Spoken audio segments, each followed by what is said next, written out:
باقی ہے، مسلمانوں نہ گھبراؤ، خدا کی شان باقی ہے، ابھی اسلام زندہ ہے، ابھی قرآن باقی ہے۔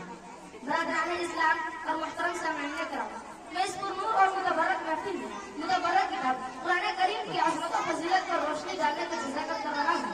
میں اس طرح چشمہ روشنی ہدایت اور منوع حکمت و شریعت کا تذکرہ کرنے جا رہا ہوں، جس کی حفاظت کی ذمہ داری خود رب کائنات میری ہے اور ارشاد سبحانی ہے۔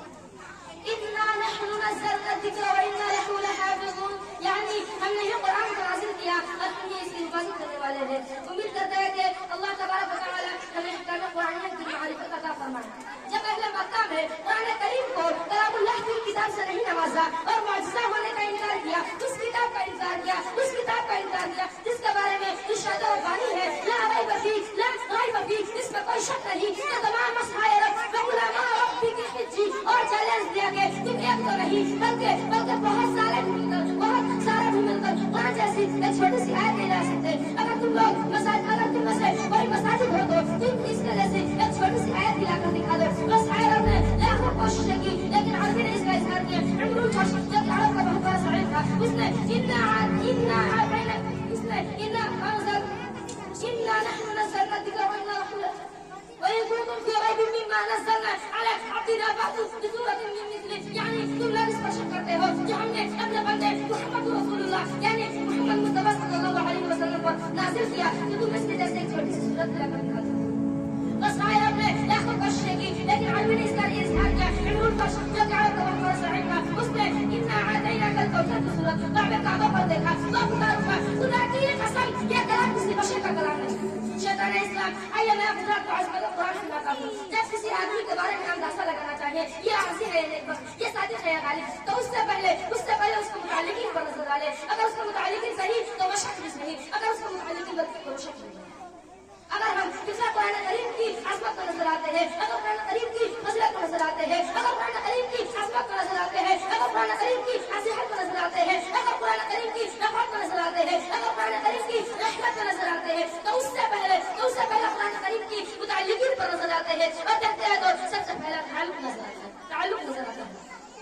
رب کائنات تجھ کو من میرا اسلام ہے، جو غالب و جہاں ہے، جو مالک و رحمان ہے، صاحب ایمان پر بڑا مہربان ہے، وہی ہمارا ایمان ہے جو اس کا منکر و شیطان ہے۔ کلام الملوک کلام، بادشاہ کو کلام کا بادشاہ ہوتا ہے۔ لہذا یہ پتہ چلا کہ قرآن کریم سب سے اعلیٰ ہے، قرآن کریم سب سے اربا ہے، قرآن کریم جو دوسری کتابوں پر فضیلت حاصل ہے۔ آئیے آگے چلے تو قرآن کریم کا دوسرا تعلق نظر آتا ہے، لوح محفوظ ہے، جو ایک تختی ہے جو عرش کے اوپر ہے۔ غور کیجیے جو عرش کے اوپر ہے، جس کی رفعت کو کسی کو درج ہو سکتا ہے، جس کی عظمت کو کسی کو درج ہو سکتا ہے، جس کی فضیلت کو کسی کو درج ہو سکتا ہے، جس کی رفعت کو کسی کو درج ہو سکتا ہے، جس کی الوہیت میں کسی کو کاش ہو سکتا ہے۔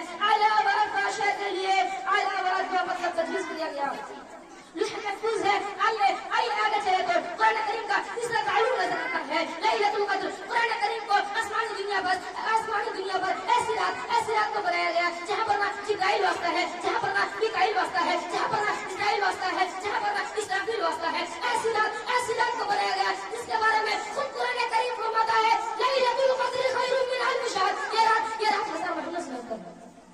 قرآن کریم پانے کی فضیلت حاصل ہے۔ یہ رات رمضان کے مہینے میں آتی ہے، مہینہ بھی مبارک اور رات مبارک۔ عزیزان ملت، آج مسلمانوں کا حال بہت برا ہے۔ قرآن اور اسلامی تعلیمات سے لاکھوں میل دور جا رہی ہے۔ قرآن کی تعلیم سے، قرآن کی تلاوت سے اگر ہم دور رہے تو ہم امت گزرانے کے مستحق نہیں۔ میرے امت تم میں سے سب سے بہترین شخص وہ ہے جو قرآن کریم کی تعلیم کو سیکھتا اور سکھاتا بھی ہو۔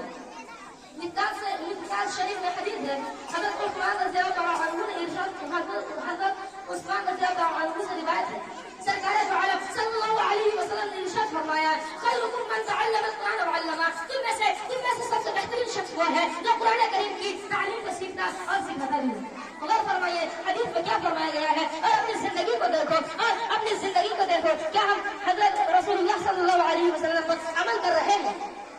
آج مسلمانوں کی اولاد کو قرآن کی تعلیم سے دور رکھا جاتا ہے، مسلمانوں کی اولاد کو انگریزی کی تعلیم دی جا رہی ہے، مسلمانوں کی اولاد کو اسلام کی تعلیمات سے دور رکھا جاتا ہے، مسلمانوں کی اولاد کو قرآن کی تعلیم سے دور اور انگریزی سے قریب کیا جا رہا ہے۔ ہم یہ نہیں کہتے کہ تم اور دوسری زبانوں کی تعلیم نہ دیں، بلکہ ضرور دیں، لیکن سب سے پہلے ہم مسلمان ہیں، قرآن اور حدیث کی تعلیم دیں۔